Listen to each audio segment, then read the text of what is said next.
ফিলিস্তিনের ভিডিওগুলো দেখবার মতো অবস্থা নাই। একটু আগে একটা ভিডিও দেখছিলাম, আল্লাহ তাআলা আমাকেও একটা বাচ্চা দিয়েছেন ৮-১০ বছরের। ৮-১০ বছরের একটা ছেলে ৫-৬ বছরের একটা ছেলেকে,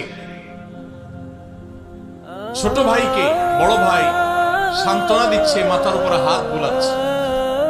ছোট ভাই বড় ভাইয়ের কোলে মাথাটা রেখে চোখের পানি ফেলছে, অঝরে কাঁদছে, কারণ তাদের বাবা মাকে শহীদ করে দেওয়া হয়েছে।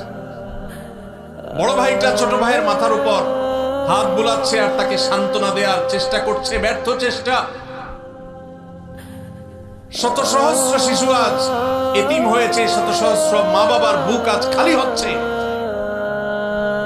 যারা নারী অধিকার নিয়ে পান থেকে চুন খসলেই চিৎকার চেঁচামেচি করে, সেই মানুষগুলো আজ পাথর হয়ে গেছে।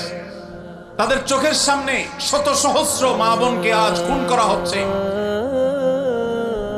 প্রেগনেন্ট মহিলাদেরকে রেখে সেই হসপিটাল বম্বিং করে উড়িয়ে দেওয়া হচ্ছে। আজ সেখানে শিশুদের আর্তনাদে আকাশ পাতাল ভারী হয়ে উঠছে।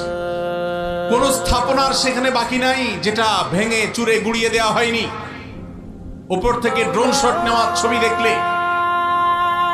ভাবতে কষ্ট হয়, বিশ্বাস করতে কষ্ট হয়। একটা শহর, একটা জনপদকে এইভাবে মাটির সাথে মিশিয়ে দেওয়া যায়। সবচেয়ে অবাক